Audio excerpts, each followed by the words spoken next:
Hey there, and welcome to this video on the Focus on the Learner assignment to help you get through your CELTA course. Now, I'm Steve and I run the blog CELTAhelper.com as well as this YouTube channel CELTA Helper TV.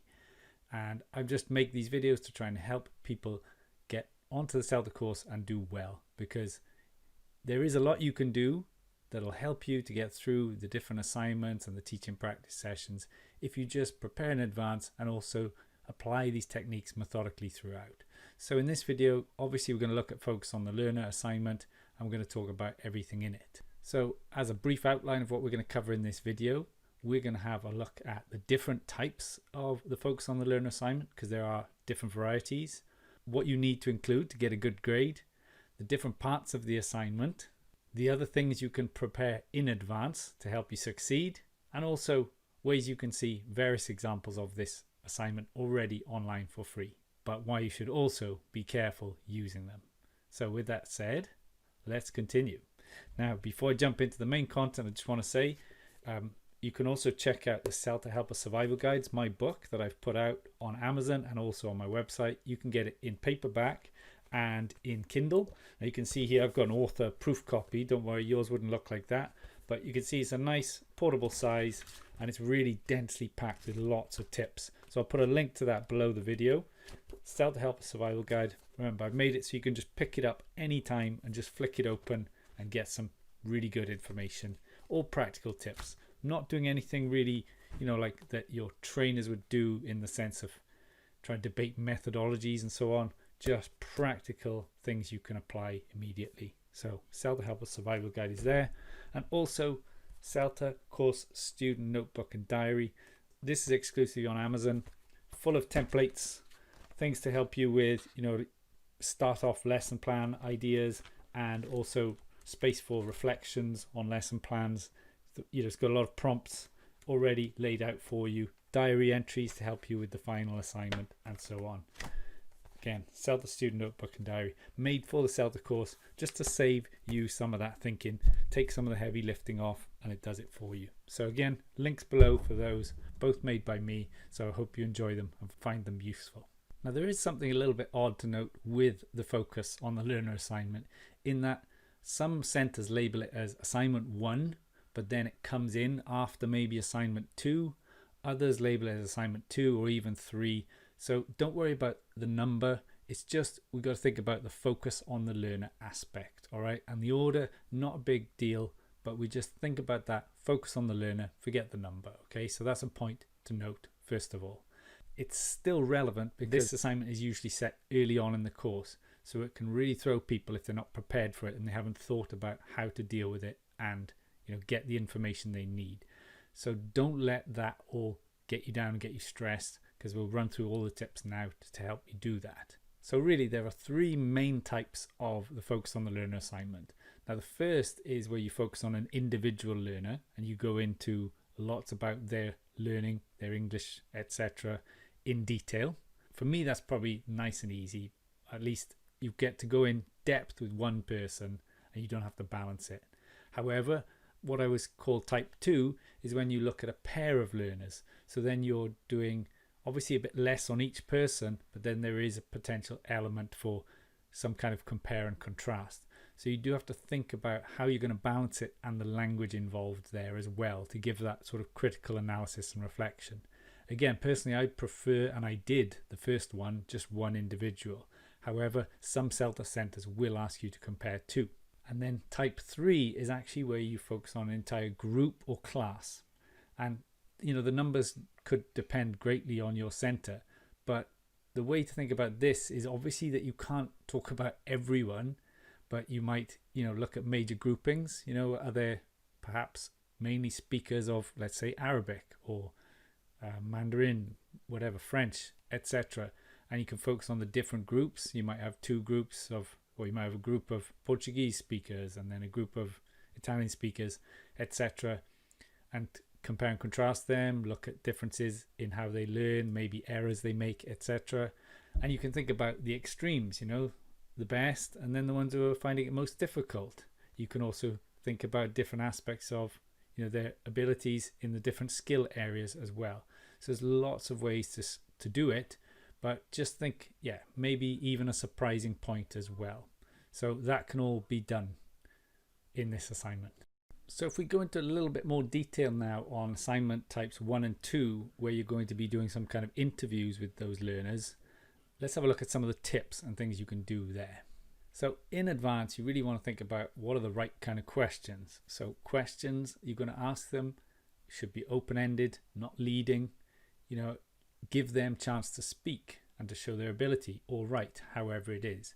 You need to make sure your questions are set in the right way to help those learners showcase their ability, so you can really analyze their English and also how they're learning and so on. You also need to think about how you're going to record the interview. Obviously smartphones these days make things nice and easy, so it's probably not a big problem.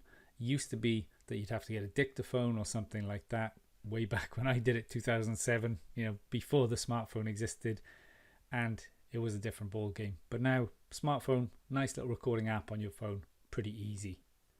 Should also get the students' permission, right? Because they're doing this voluntarily, so you need to make sure they know what they're signing up for, especially as they're probably going to be quite low-level English speakers. You need to be clear, and you might have some consent forms to give them, but they need to know, because otherwise they might get scared or worried or think that it's about some kind of test they have to take, and you don't want them to feel anxiety and worried for it, because it's something you are doing to help yourself learn, and you can also give them some feedback as well. Remember also, you've got to think about arranging a time and place to conduct your interview with them, so you've got to schedule that properly. Also a safe environment, somewhere where there will be other people. Again, think about cultural norms, about gender, and ways people might feel unsafe or uncomfortable. Just think about it. Ask your tutors for advice. Maybe a room with an open door in the language center or wherever you're taking your CELTA course. But don't do it in some way inappropriate, because the student will feel it inhibited, less able to speak, and also they might just not come. So really be careful. Think about that, just the psychological aspects as well. And also then, if you can, try and choose a student or students who you can rely on. And you can't be sure, some might not come, but if they're the ones who are sitting at the back of the class, who look totally disinterested, can barely sit up straight in their seat because they're so bored, very laid back attitude, maybe they're not going to come. But if it's the ones who are really keen to learn, really, enthusiastic about everything, they're probably the ones to go for. And ideally, different levels as well, if you're doing the two, not just the same level. But again, you might not have the choice. You might. It depends on your center and what your tutors ask you to do. And as an extra tip there, just to incentivize them to come, try and make the student aware of what they can get out of coming.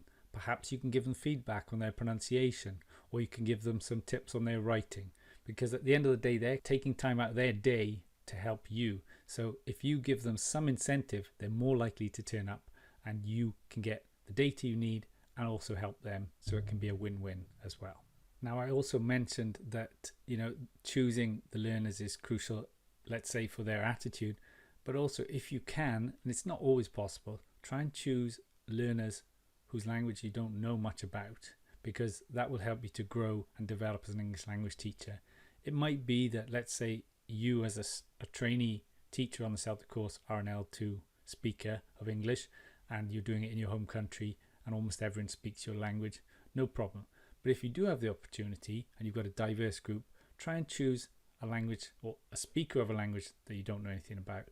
And just to reference a bit of my own experience, when I did it with a student who was from Eritrea, who spoke the Tigrinya language. I had no clue about it whatsoever, and I'd done my undergraduate degree in modern languages in French and Spanish, being in the UK, very Eurocentric. And Tigrinya, reading up on that, there was very little on it I could find in the library, but what little there was kind of blew my mind. The way it was written, how it bore almost no resemblance to any language I'd studied before. So it was really good for me developmentally and also to challenge me. So think about that. If you've got the choice, try and go for languages you don't know much about, help you learn. And if you are looking for some extra reading material for the Focus on the Learner assignment, this Learner English, which is edited by Michael Swan and Bernard Smith, is really good. It doesn't have every language, but it does a lot of detailed analysis of languages to help you understand them as an English language teacher, including things like interference errors and so on. This is a really old version, so it doesn't look like this anymore, but that was a great book. I got it from a used bookshop here in the UK for 50p, which is very cheap. But if you can see that, great book to help you with the focus on the learner assignment. Now, in terms of word count and key points, it's around the 1,000 word mark, and there's generally 3 main sections. So the first would be about 300 to 350 words. Well, they're all about that, but it should be about the learner's background. So how much English language have they studied before? Have they done it through school? Have they done it in private courses? Have they just, have they spent time in the country? And that will help you to give a picture of that student's ability and maybe places where they're weaker and stronger and so on. Then the next 300 to 350 words would be an analysis of the student's language problems. You can look at the various recordings you've taken of them speaking, maybe something they've written as well, depending on what you're asked to do. So you can analyze issues they have, and perhaps, again, using this kind of book, doesn't have to be, but you can then identify common errors for speakers of that language. And then from there you'll follow on with a further 300 or so words about suggesting activities they can do to improve their English. And that's the bit that's really beneficial for the person you're speaking to, the learner. So how can they improve their speaking? Do they need to roll their R's less, perhaps? Or is there a problem with P's and B's, pronouncing them or writing them? There's lots of different things you can see, but you'll get that from the previous 300 words or so when you're analysing it. So it's all really practical, and there's lots of other good books on that as well. Now, when it comes to choosing the examples of language that you want to analyse, be careful, because obviously there are some that are going to be more difficult than others, and you can't choose everything. So I would say take a prudent approach and choose the ones that you think you have an idea about, because if you can do that, then you can round off your assignment much more nicely, in the sense that you know how to answer them. You might not know how to answer all of them when it comes to writing, but take ones that you have an idea for, okay? So some of the more common errors that you can find information about online or in books. So that will certainly help. And just choose a couple. Remember, you've only got 300 words, so you can't do a huge amount in that space. So better to have a few that are explained well and analysed well than to have 10 that you can barely give half a sentence to, okay? So just think about that. And that should help you get through that sort of core part of the assignment. Now, in terms of finding examples of the focus on the learner assignment online, remember, you can't be sure that they got a good grade or that they got the grade that they said. Some might not even say what grade they got. So don't take them to be perfect examples. Just take them as an idea, and don't assume that they've done everything right when you read these examples. So you can get them from websites like scribd.com, maybe academia.edu, and a few other PDF sharing places. My advice to you is, when you search in Google, put it in inverted commas or quotation marks. Let's say focus on the learner assignment PDF, and you should find it. You don't really want to go on to too many other sites, because there's a lot of them out there that got maybe things like viruses, make you try and download things that are not good for your computer. So go with a reputable website. I know scribd.com is okay, and academia.edu is pretty good. Again, quality of what's in the assignment, who knows, but it's still something to help you have a look at and figure out.